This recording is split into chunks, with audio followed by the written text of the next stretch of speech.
So on StreamYard, you have to click go live and then go live. So all of that I talked about, I wasn't even on my live yet. Okay, so today is the day that we do the energy check-in, and then we're going to do the global meditation. This time when we do the global meditation, we are going to use not just sacred geometry, but we are also going to use, I'm going to do toning.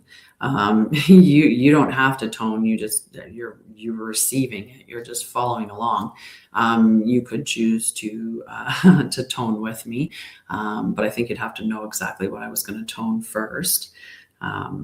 But yeah, so we're gonna check in on the energy first, and then we will do the meditation after. And I'm also wanting during this process to check in on you and see how you're doing. Like, is there something that you're struggling with, right? Is there something that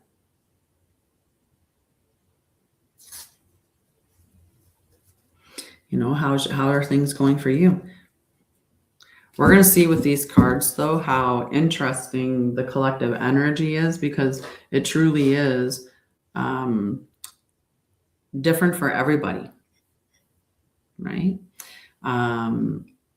Some people are experiencing a lot of chaos or a lot of in their lives right now, right? And some people are deepening relationships with nature, or they're doing spiritual practices, or right, there's so on and so forth. I might not have any matches. I might have to go in my other room for a minute. I don't have a lighter, and I don't have matches. All right, I have to go and get my matches. So give me 1 second. Hold down the fort. Hold down the fort. I'll be right back. Oh, and I have to stop music too. See, look at me doing these silly things. Dismiss. No.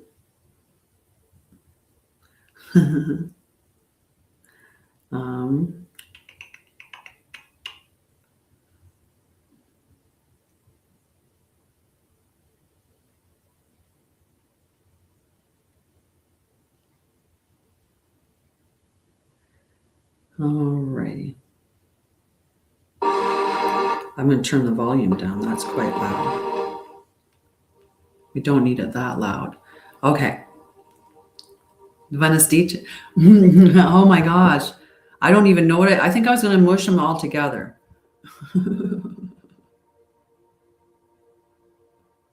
Like literally night, afternoon, day. Like I don't even know what that word was that was coming out. Oh my goodness. Terrible, terrible, terrible. Good morning, Maurici. Good morning. Hi, Santa. How are you, Santa? All right, give me 1 second. I have to go get my lighter, or matches is actually what I'm going to go get, but I'll be right back.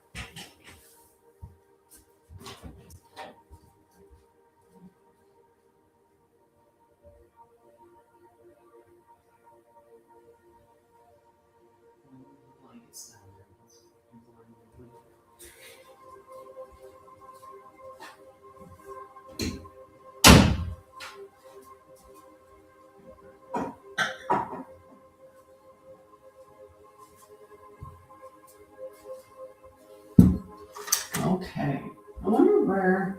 I know I had this. Okay, I need to open the window just a tiny bit, because if you're working with incense to cleanse, then you have to have an open door. You can't just you can't cleanse with all your windows and doors shut, because it has nowhere to go.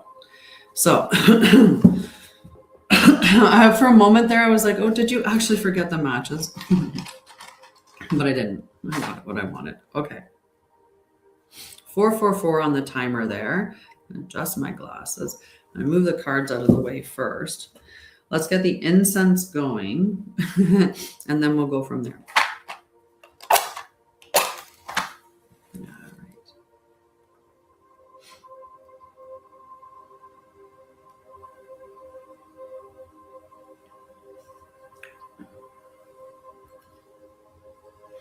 All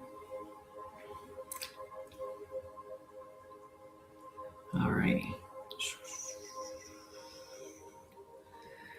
Let's set that on its little holder without knocking my tea over.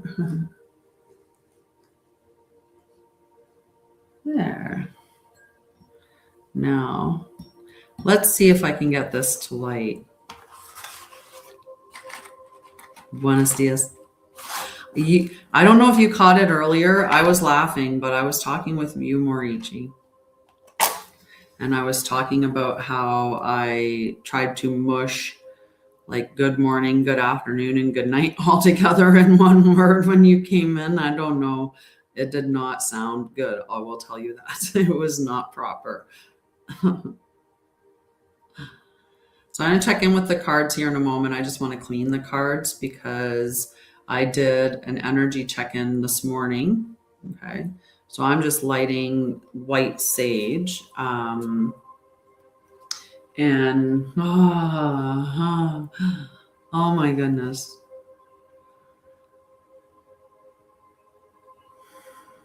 Smell is attached to memory. And for me, it always takes me back to when I found out about my heritage and that I was Mohawk. And the first time that I encountered white sage, it actually made me so calm and it was unbelievable. So I've had this love for it ever since that day, the first day that I smelled white sage in what was called the Aboriginal Resource Center at that time. But it's so tied to memory, and it ties me. It smells and it reminds me of my heritage. And I have this little bowl that I put it in with the, so it's sitting right inside this little hole and tamps it out, I guess, and it would be the way they describe that. Okay, let's check in with the cards. Let's see what we have going on energetically, and then we will we'll do our global meditation. How are things going for everybody? Like how are things going for you? How are things with the world right now? How are you experiencing life, or how's your individual reality going? Wow, saying that and they're just all flying out.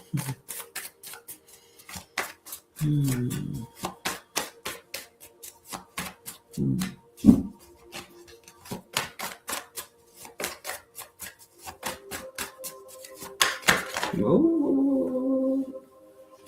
Okay. All right, we're going to pause. We'll look at the cards, what we've got going on right now. And so when I'm doing these cards, I'm pulling cards for the collective energy.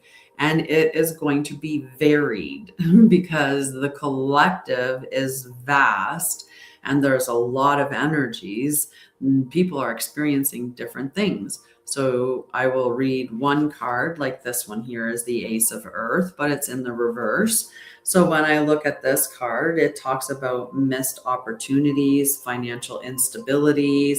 It talks about delays, or financial insecurity, instability as well. But scarcity mindset could be another part of this card. Not everybody is experiencing that. Some people are having very lucrative lives right now. I mean, it's all on display, right? Like there's a lot of people out there making a lot of money. But if you set your mindset with that everybody out there is broke and they're struggling, and you think that, and then and that's your mindset as well, then you may be the one that's experiencing that. But there are a lot of different realities that we're seeing out there, and some are not experiencing financial insecurity. They're doing quite well for themselves right now. So this card could apply to you though. But the Ace is a powerful omen of prosperity, right? Sometimes we need to have our eyes open to what maybe is an issue so that we can then address that particular issue, right? You can't fix what you don't know exists, right?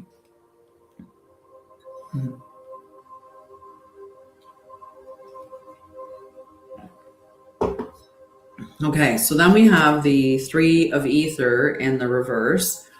And this is where we have that resistance to collaboration. There is isolation, difficulty aligning with divine timing, blockages in creativity or spiritual connection. Right? This is about that collaboration that exists, and it's not necessarily with, an individual. It could be with your spirit team. It could be with your spirit guides. It could be just the fact that you are co-creating with the universe, right? If we look at it from that aspect. And that's what this card is talking about and saying that. Hi, Steve, how are you? It's been so long. Aw, thank you so much. I will take them. I receive them. It has been a long time. How have you been doing?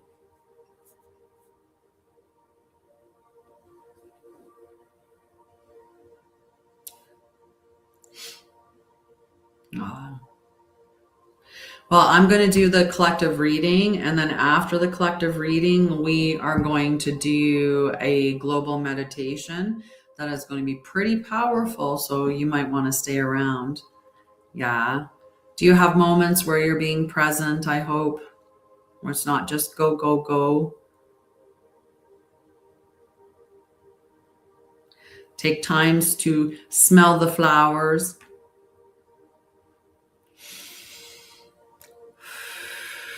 At least once a day. At least once a day. Yep, for sure. I have a tickle. Okay, so the Three of Ether is a call to create with the universe, not alone. Okay.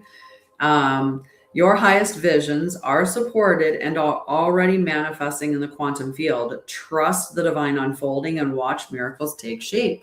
If you have a dream in your mind and you believe in it and you get up every day and take action towards it at 1, 2, 3, 4, if you're taking action towards that dream will unfold in front of you. Now, sometimes we self-sabotage and we do that silently without even realizing it. And we hold ourselves back or we slow ourselves down because we know we could do more if we wanted to, but it's not always about doing more. And that's where we've got to walk that balance, right? Because you also have to make sure that you have time for you, your mental health, your spiritual health, your physical health. Like you are more than just the work that you do for the money that you make, so that what? I mean, one part of it is so that you take care of yourself, so that you have enough money that you can take care of yourself. But then there's the other aspect of having money so that you're thriving. And there's nothing wrong with thriving, right? And I actually encourage you, please do go thrive. Thriving is beautiful. But then there's the extreme, right? And there's always the element of extreme, right? When individuals are hoarding wealth that is enough for lifetimes and lifetimes and lifetimes, while other individuals are dying of not having enough of the essentials of life, that's a polarity that's really, really disconnected. So many of us are here to create systems or create things that are as alternatives to what we're seeing in society right now. All right, another part of the collective is the Seven of Water, but the Seven of Water in the shadow. So you can see this in the collective where there's a lot of confusion. People are like, what's going on? I don't understand. Like every time we turn around, there's some other this happening or that happening, or, and it's just like, what is going on? Like, I want to cancel this subscription, please. I don't want to watch this show anymore. Thanks very much. Right? Some of us are feeling that, but that confusion is done on purpose. And sometimes the reason why there's confusion is because we're not sitting in the present moment, right? If you're running forward, chasing, you're in the future going, oh, I got to get this, I got to do that. This is, and you're out there, or you're replaying conversations. You're not in that present moment, being with your body, and that being out in the past or being out in the future, that is taking you out of a huge part of your system's awareness and the signals and cues that your body gives you when things are aligned or not aligned. Your intuition or your discernment, that is directly linked to your body. So if you're not physically present with your body, you're missing out on that. And it can be a great tool. It isn't just can be, it is the most powerful thing that you can actually hone when it comes to your spiritual practice is your discernment. Okay. So the Seven of Water reminds you that while life is full of possibilities, discernment is key. Is key. Not every option is in alignment with your highest timeline. Trust your heart and intuition to guide you toward the path meant for you.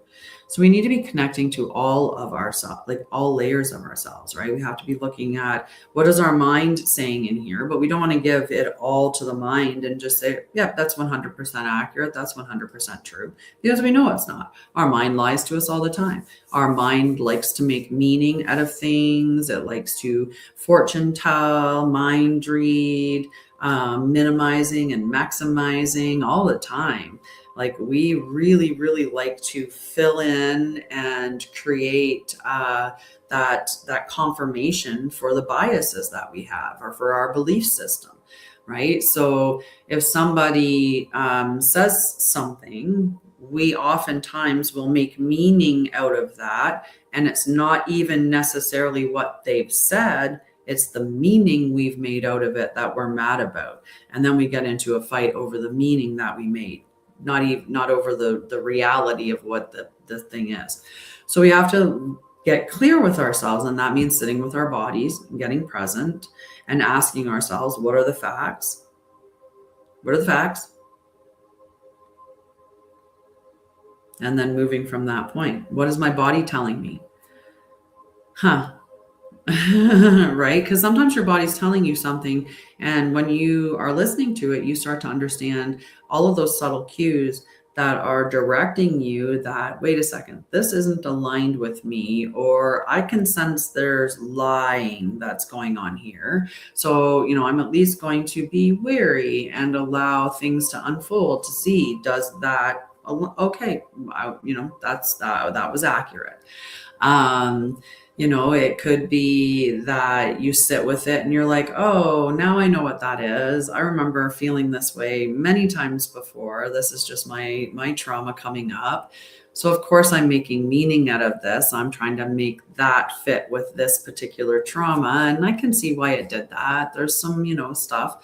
And you look at it from the logical point, and I will address this, but you're taking your emotions and you're taking what your body is telling you into consideration. You're not ignoring it, right? And many times we do that, and we've been taught to do that. Your body tells you things so much. Like if you walk into a room and you meet someone and you get a really negative feeling in the pit of your gut, right? You just all of a sudden you just don't, sometimes we'll think, oh, I just feel like that because of something I ate, or, we rub it off on a whole host of other things, right? How many of us IBS or, some other diagnosis that we even have that we could look at, knocking my keyboard on the ground, that we could look at, right? So, the Seven of Water. Sit with your body so you know what's aligned with you. Okay, we also had the Ace of Air coming out and the Ace of Air in the inverted. That's two aces so far that were shadow or reversed. And this is talking about confusion. It's mental confusion. Whereas with the Ace of Earth, Earth is tied to worth, it's tied to finances. And when we're talking about the confusion that we're feeling with the Seven of Water, that confusion is linked to the emotional aspect. And the seven can be kind of, reflective, right? Like the Six of Water is very, very nostalgic. And the Seven of Water can be tied very much to that like dreamy sense. can be a little bit of illusions, thinking about like almost like a Piscean energy that comes from that card. So we've got this element of confusion, and the confusion that is there, if you're inundated with information and and overwhelmed with it and inundated with stimulus, then you are going to be confused. And especially if you're not sitting within the present moment, it's just your mind is not going to be clear. And often what our brains are doing is they're trying to get to solution, but our body doesn't feel safe. And so until your body feels safe, it's hard for your brain to stop going, right? All right, so there could be illusions clouding your judgment. Yeah, there's lots of illusions about. We see it all over the place. And even if you call it out, there's still so many bots or people even, or trolls or whatever that come out to attack when something's spoken, right? And that's done on purpose because it keeps that confusion going.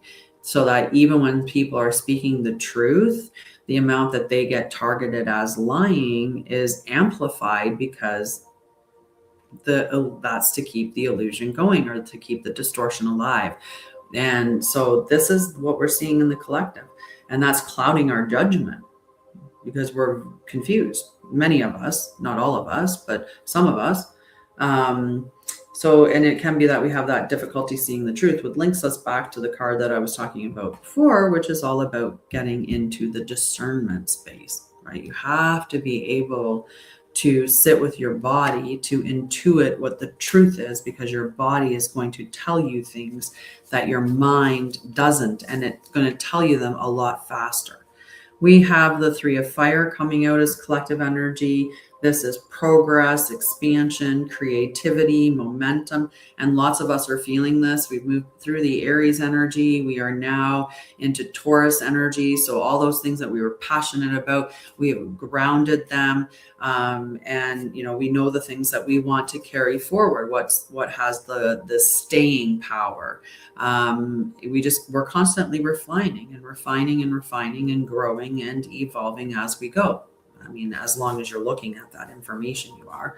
The Three of Fire calls you to keep going, to trust in the path ahead and embrace the momentum that is carrying you toward greatness, right? You are moving with divine purpose. This is only the beginning. Some of us are experiencing that. Not all of society, for sure, not all of the collective. A lot of the collective was experiencing more of the struggles. We have the Ace of Ether. So a lot of us are awakening. We're getting that divine inspiration. We are opening up to higher levels of awareness. We have cosmic connections. We understand the limitless potential. We are awakening, and divine gifts are unfolding. So many of us are experiencing this. And the more of us that experience this, the more of us that will experience this is like a wave that gets created, right? And that's what's happening, is that the more of us that experience life from this space of peace and the space of, connection, where it's sacred relationship with life is what it is. And that's a part of what I teach you to do, is have a sacred relationship with life. So it's about noticing the first flowers that are coming out. It's about understanding.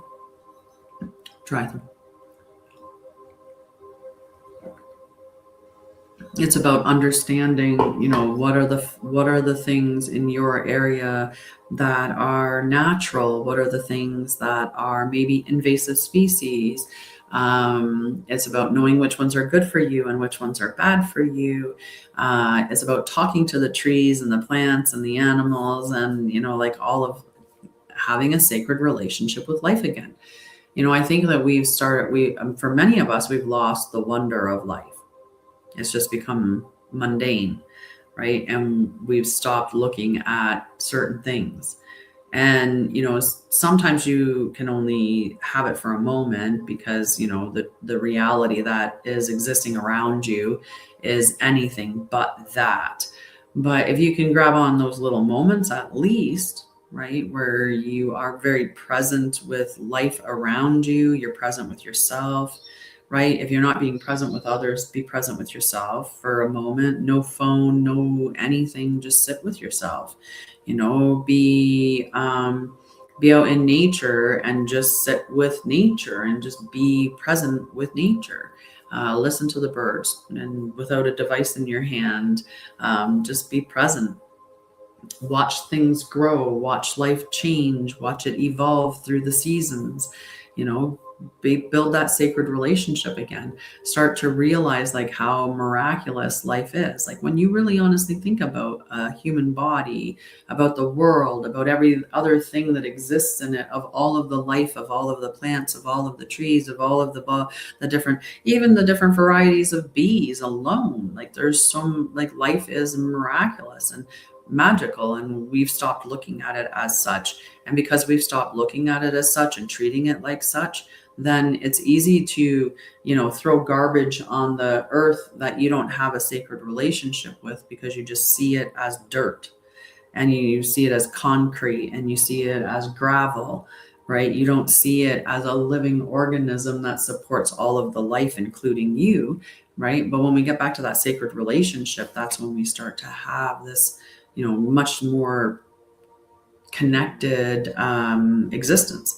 And this card is talking about that. So maybe you're that individual that's experiencing right now. That's what your reality is showing. The collective reality that we're experiencing, when we're seeing out there's a lot of chaos and confusion. There's a lot of lack of accountability. There's a lot of look over here and look over there and look over there. It's just an inundation of overstimulation, so much information. Let's do, it doesn't really matter. So we've got the Four of Ether coming out as well. And the Four of Ether is about reflection. It is divine pause, energetic recalibration, spiritual integration, and allowing for divine timing. Fours are often the card that asks us to reflect. It can ask us to, when we're looking at the Four of Earth, to check in. That's about reaffirming the stability, right? Like you're in a stable and secure space, but not to cling too tightly, allow it to flow. When we're looking at the Four of Wands, it's about that celebration. So the reflection is more passionate energy at that point. But in the Four of Ether, the reflection, it's more spiritual. It's like I was just talking about, where we enter into that sacred relationship with all of life around us. So you're actually communing with the earth, and you're having a moment where you make a tea or a coffee or whatever. It doesn't even matter. It can be water, and just being present with your water while you drink it.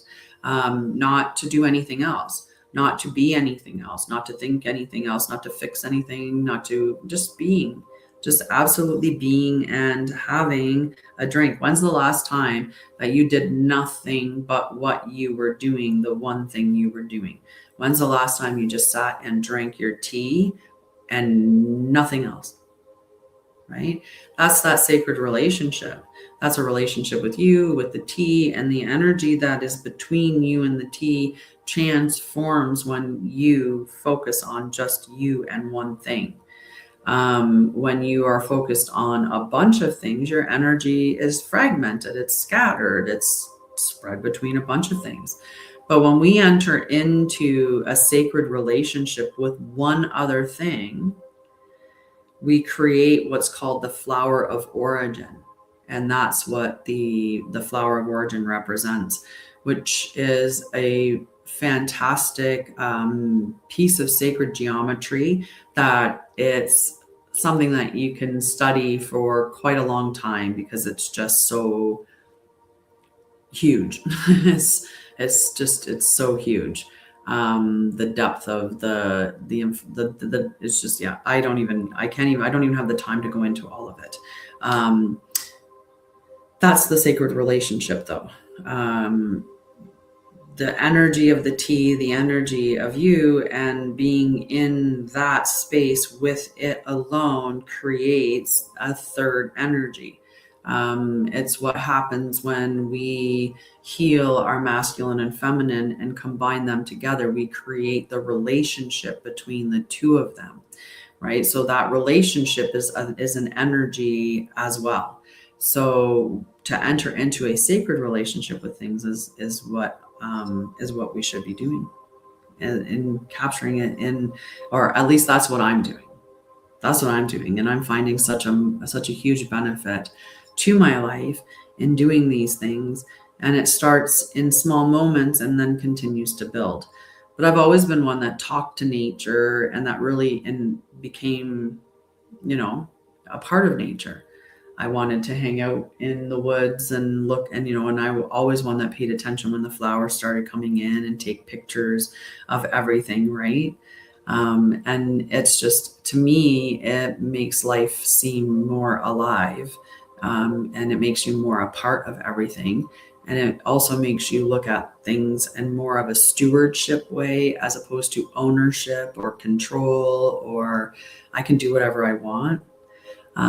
So that's why I like how I've entered into sacred relationship with nature, and I'm sitting in sacred relationship with something like a tea, because I get to have those moments to just connect to this and have that relationship, and to really see now when I'm looking at sacred geometry that that's exactly what I'm doing when sitting in sacred relationship, is I'm creating the flower of origin in sacred geometry. That's how it appears. Hello. I want to invite people to come in and hang out, but not as a guest necessarily. But they always say just invite as a guest.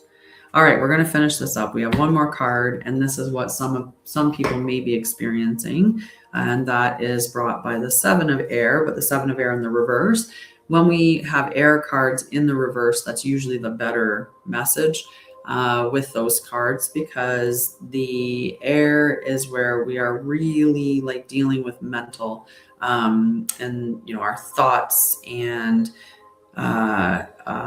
logic, fighting. We can be having like mental clashes and stuff, overthinking. So when we're reversed, it's usually the inverted or the opposite of the energy. But it can also be just, it's the polarity. Polarity doesn't always mean like direct opposite. So in this sense, though, the Seven of Air is talking about clarity, truth being revealed, breakthrough, deception, and personal integrity. Well, we do have a full moon in Scorpio, true Scorpio today. And so that is something that happens when we have a Scorpio moon, right? We have truths revealed, but we need those truths revealed. We need that so that we can do what we need to do, right? You can't make changes if you don't know there are changes that need to be made.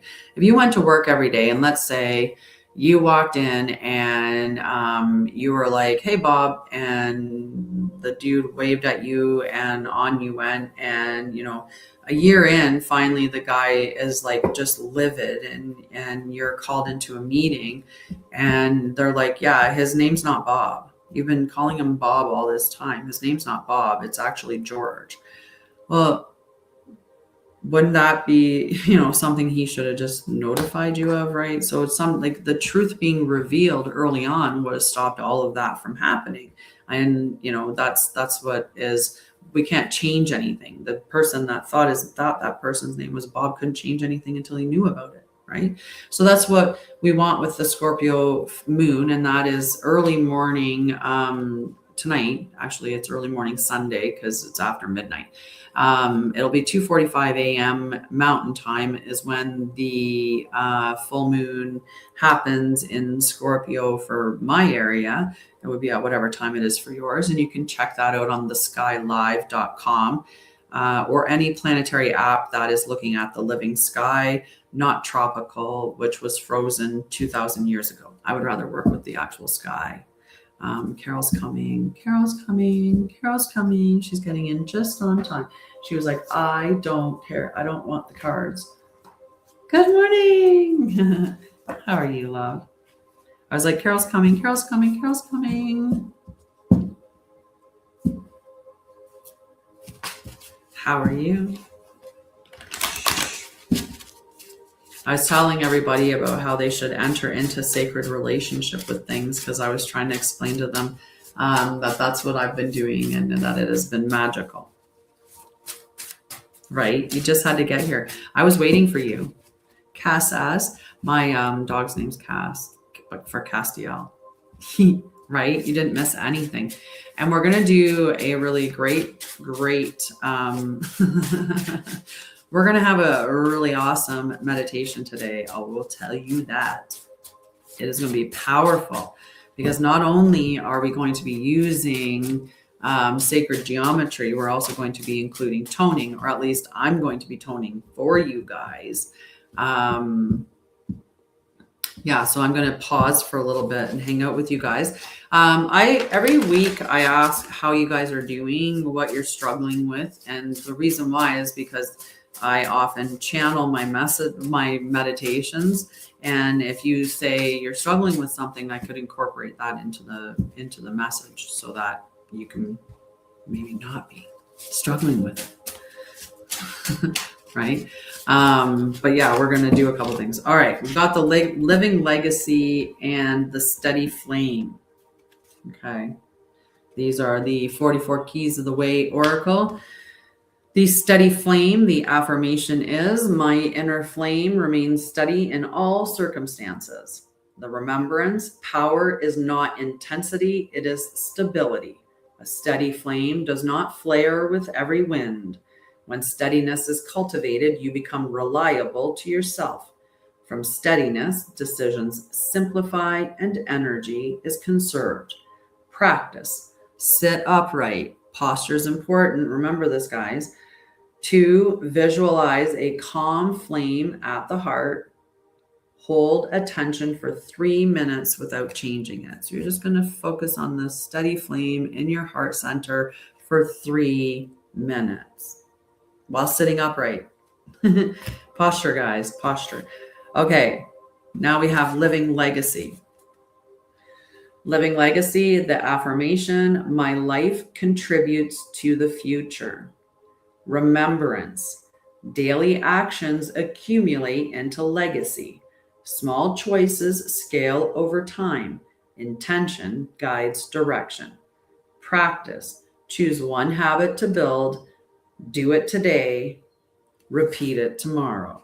They don't have to be big, and all of the things that you're doing do not have to be making you money. And it's really hard for us to get out of that. That's why many of us put down all of the things that we did as children, and why we don't pick up our hobbies, or we don't stick with them, is because there's some notion that you're not allowed to do something unless it's somehow going to make you money in some way, and that you should feel guilty for having, those types of hobbies.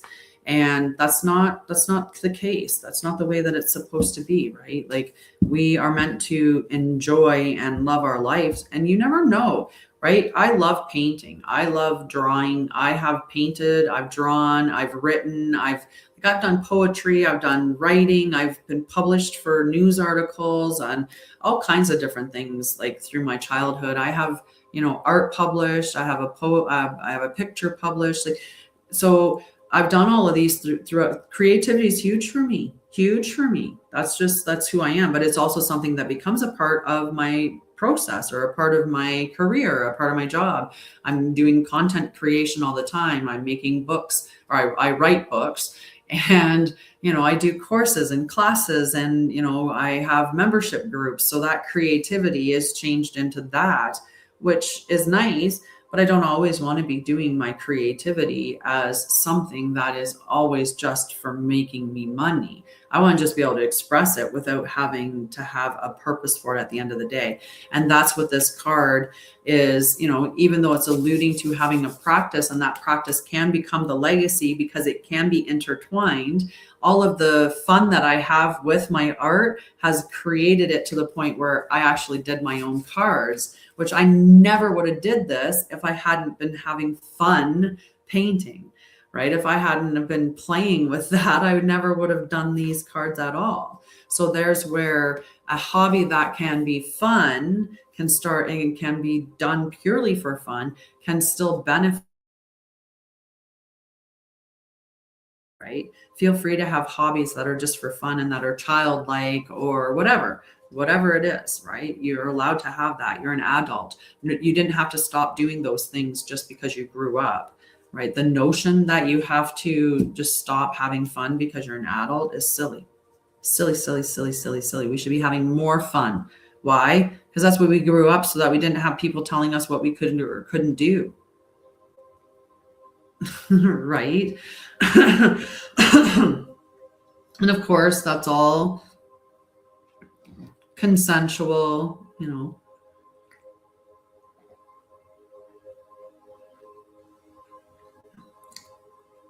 healthy, aligned, all of that good stuff, right? Like positive, but we should be having fun.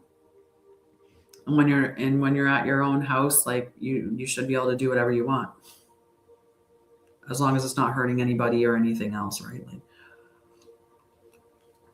I hope Christine comes in because I wanted to check on Christine. But I wish they wouldn't. I wish you could just say, like, get them to show up. I wonder if I shared it to her today. Because if not, I'm going to share it to her right. No, that's not the right one.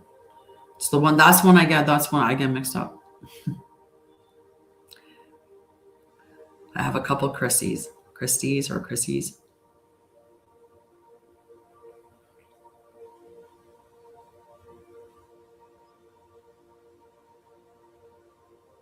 Dang it. I don't think she's in my short list. Sorry, guys. I just had to check and see. All right. Okay. We'll leave that and check this one just in case she's on the short list on this one, because that would be really cool. Okay, so we're going to do our meditation. We're going to start our meditation soon. How's everybody doing? How's your work week? Or how was the past 7 days?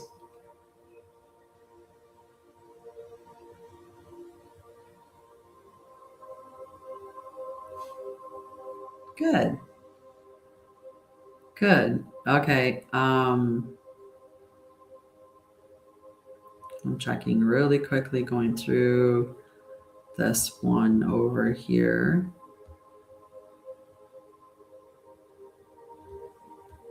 Okay. All right. Nope, I couldn't find her in my list to share it out to her, so that's okay. We're going to continue. Okay, so today we're going to talk about another sacred geometry. We are going to use the flower of origin, and you may not know what that looks like. We're going to use some sacred geometry. Let's just put it that way. When we're doing our meditation today, and I'm going to do some toning, which is why I have to clear my throat.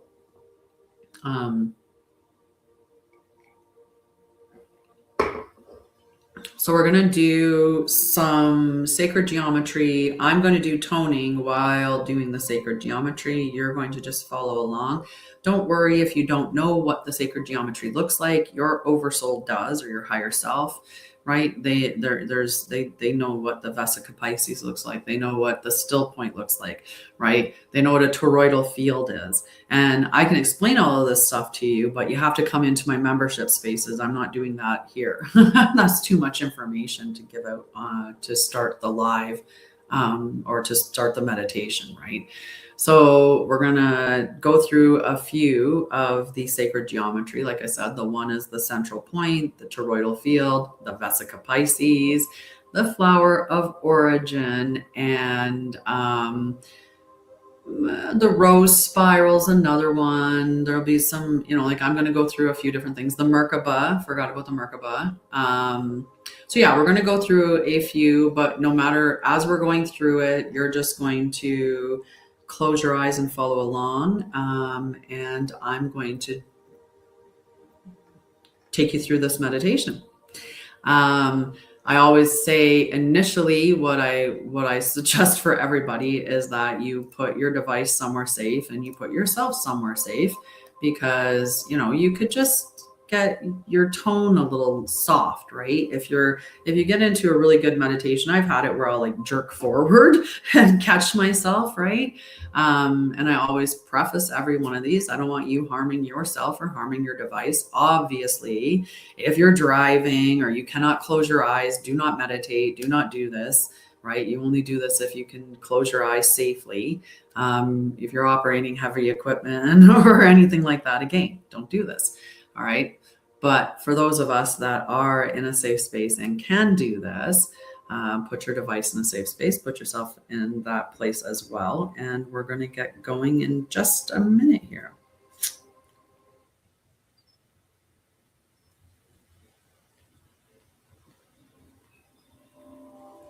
I want to get the music going. We got to make sure it's not too loud. So we're going to do our sound check. Okay, I got my StreamYard comments out, so if someone tells me something.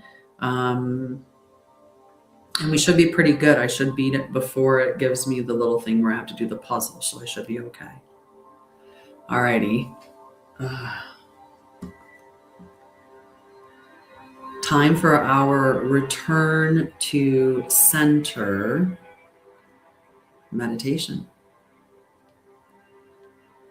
So today we're gathering not to impose, not to control, and not to override free will, but to become coherent, harmonic resonance with the living field. We gather in peace, we gather in love, we gather in truth, we gather in unity. May this meditation service serve all willing and consenting beings, Mother Gaia, all non-speaking life aligned with harmony, and the highest timelines available to each soul in accordance with divine law. Take a slow breath in, close your eyes, and exhale.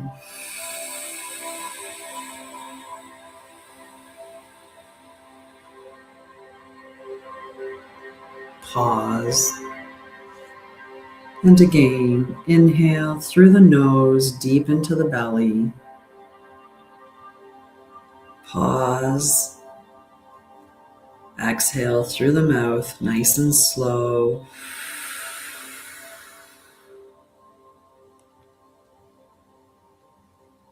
Each time as you inhale and exhale, sink deeper into a meditative state. Feel that space surround you and open you up more.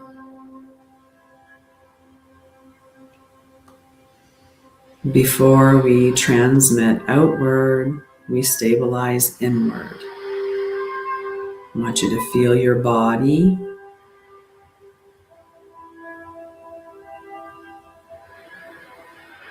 And then feel your chair or whatever surface you're seated on.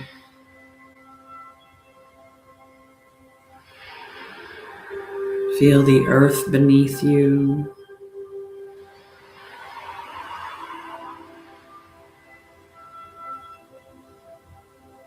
And feel the breath move through you.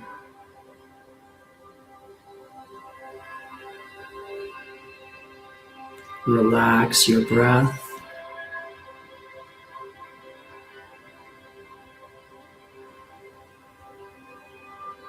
Relax your jaw.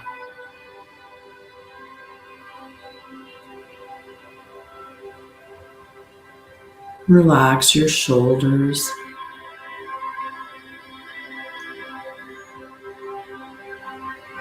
Relax your belly.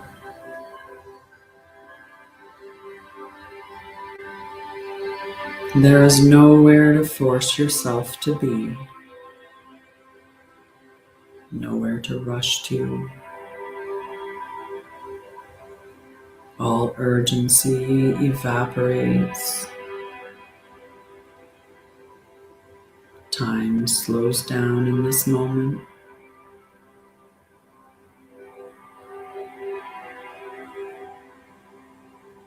Your nervous system is part of the meditation.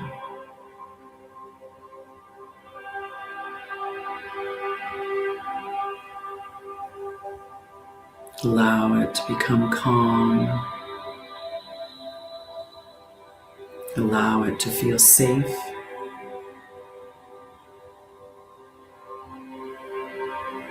Allow its capacity to expand.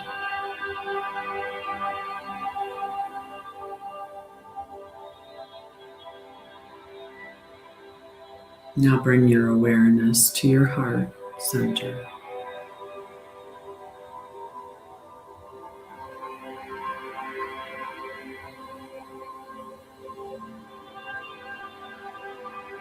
See a beautiful flame appear in the center of your chest.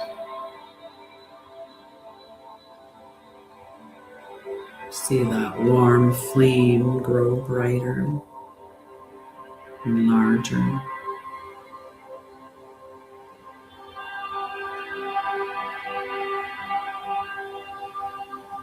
Now I want you to visualize before you a still point at the center of space.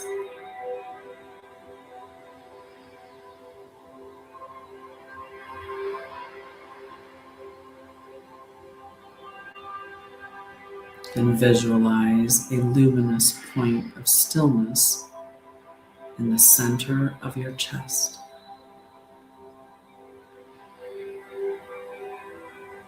A point before thought.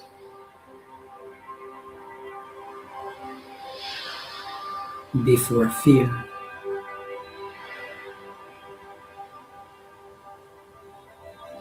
Before separation.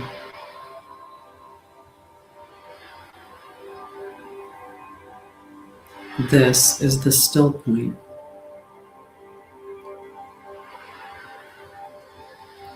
The eternal center.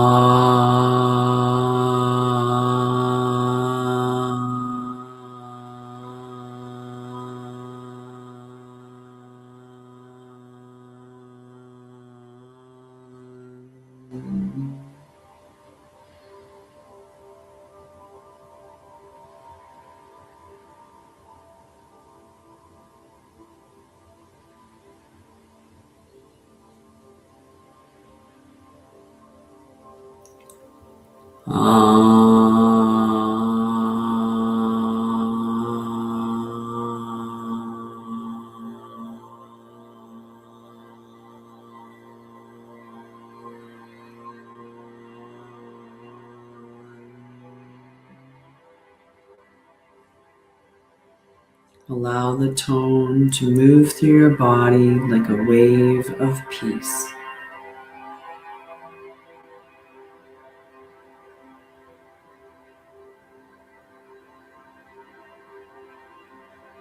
Now visualize two intersecting circles before you.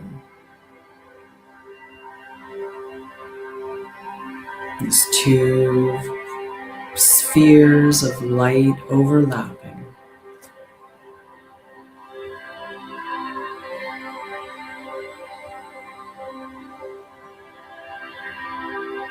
One above and one below.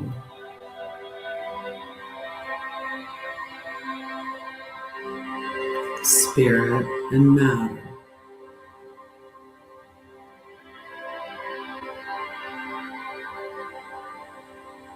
heaven and earth,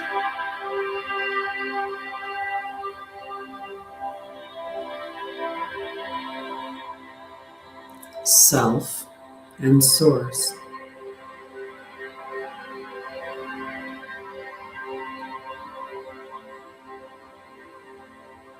where they meet, the Vesica Pisces forms.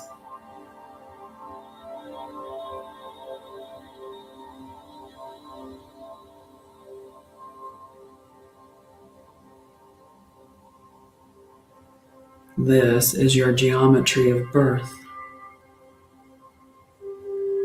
creation,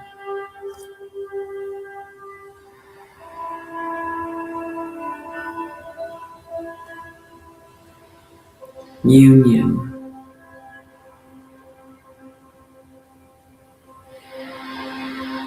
coherence,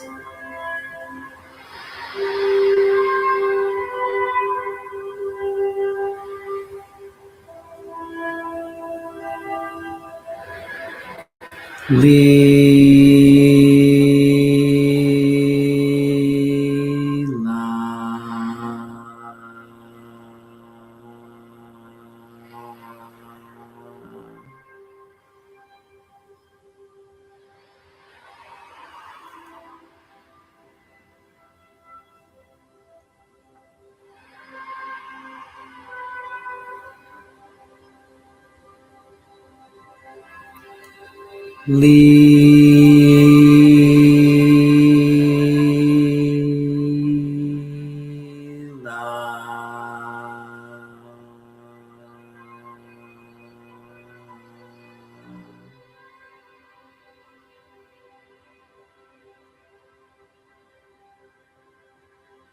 Allow the field to soften. Allow the heart to open naturally.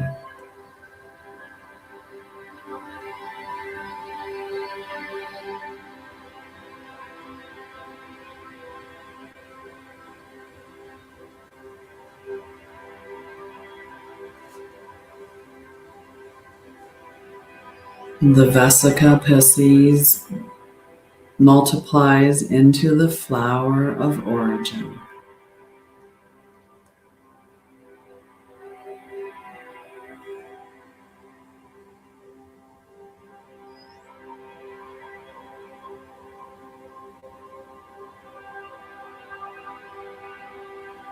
The Vesica Pisces begins expanding outward, forming the flower of origin.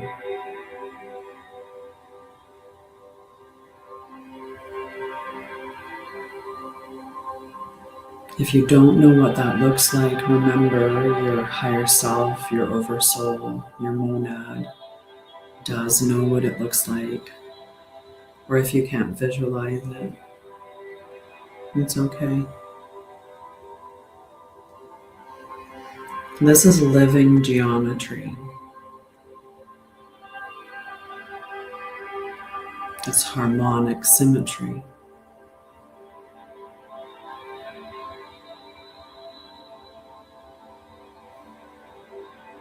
It's the architecture of interconnected life.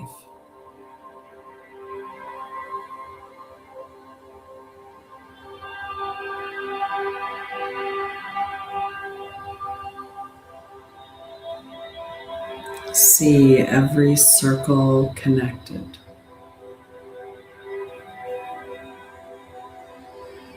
Every being connected.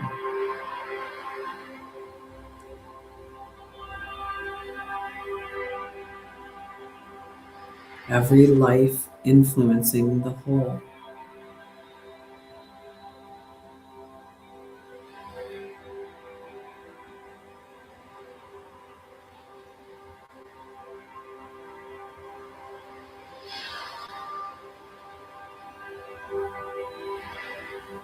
Now we send harmony through the emotional waters of humanity and Gaia.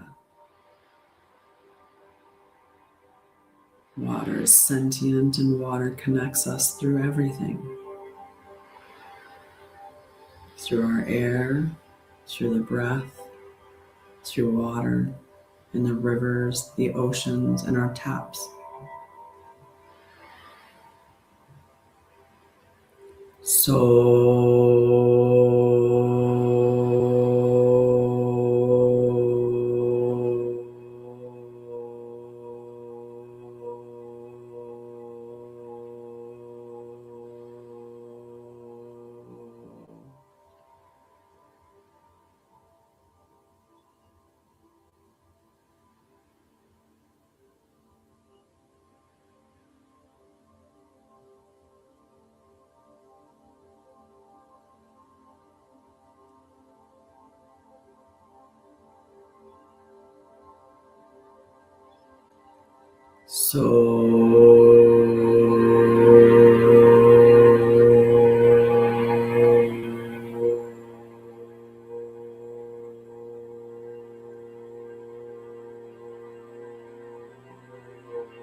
See ripple rings moving outward across the earth.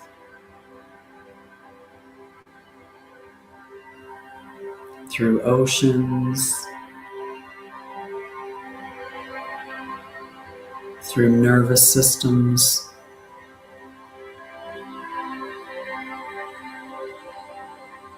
through hearts.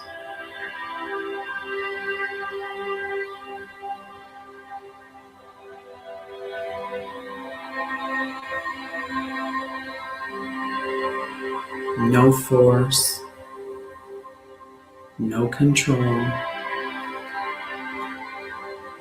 only harmonic invitation.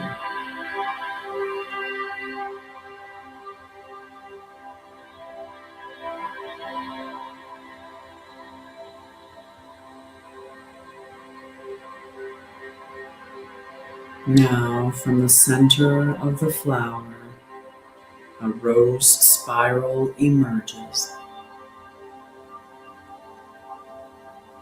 The harmonic geometry of love.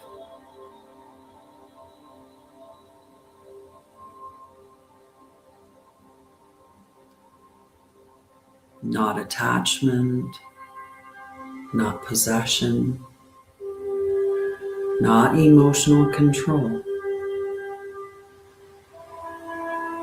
but coherent love, stable love,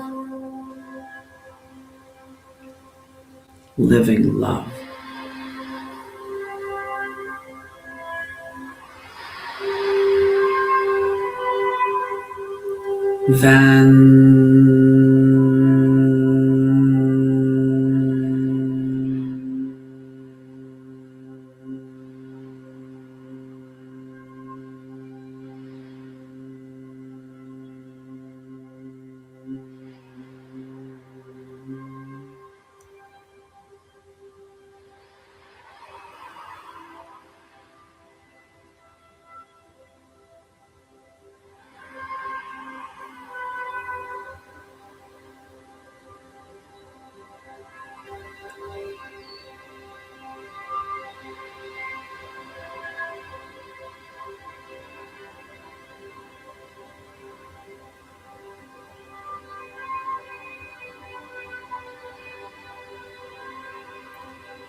May all willing hearts remember coherence.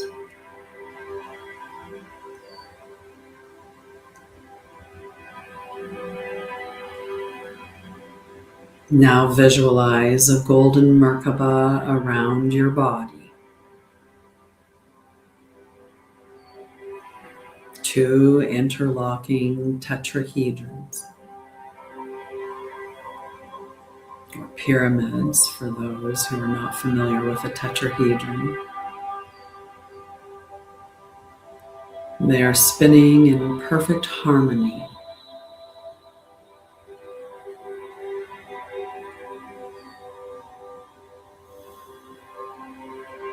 Now see then the same geometry, golden Merkaba around the earth, two beautiful tetrahedrons interlocked, spinning in perfect harmony.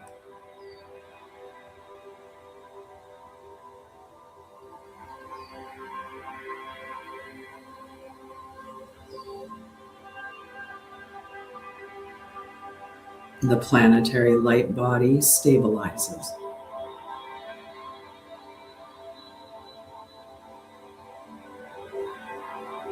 As does yours.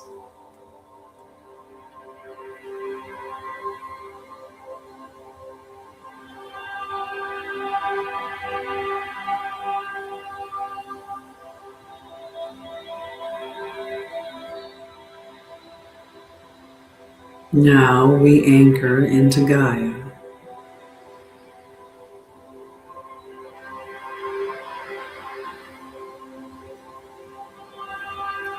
Feel your energy roots descending into the earth,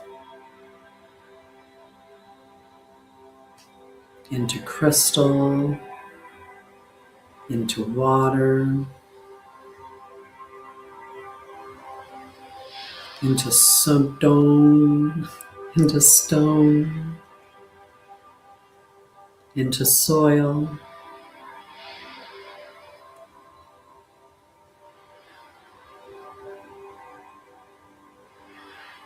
See these beautiful golden crystalline energy merging into the earth's ley lines.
May Gaia stabilize into her highest harmonic expression.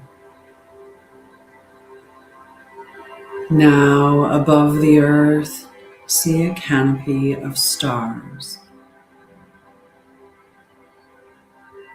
Ancient suns, living consciousness,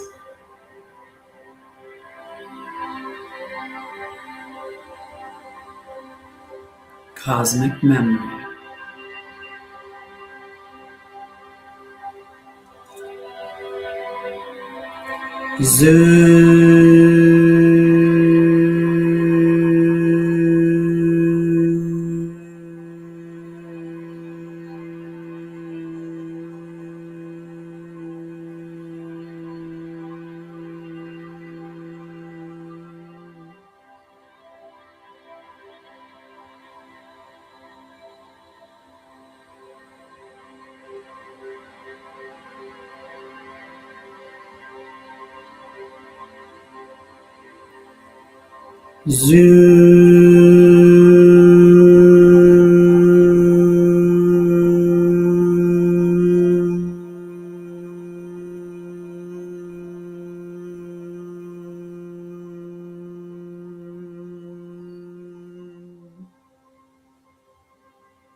May all willing beings remember their place within living consciousness.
Visualize the earth stabilized in concentric, harmonic light.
Feel the field settling.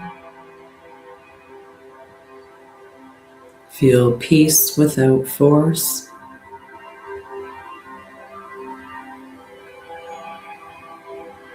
Love without attachment.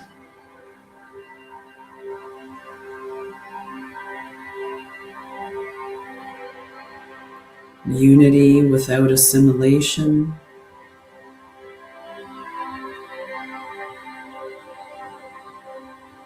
Truth without fear.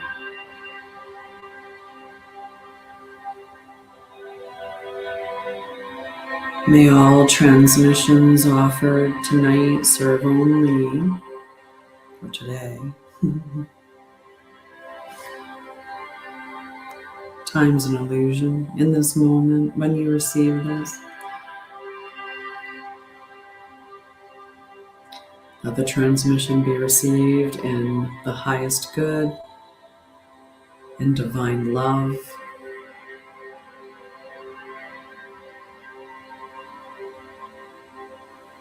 divine truth,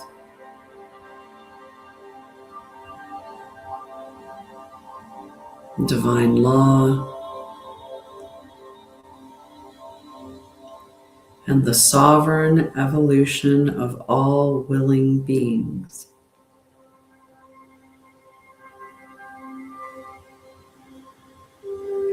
May Mother Gaia be supported in her highest harmonic expression.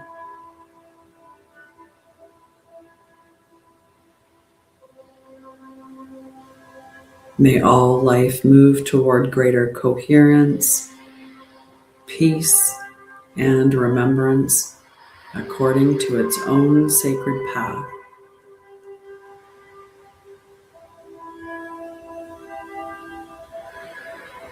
And so it is. At 11:22, take a breath. Feel your body.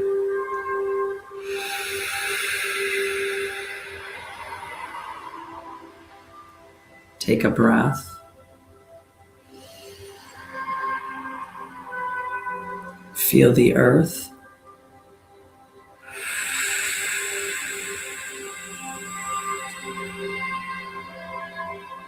When ready, gently return.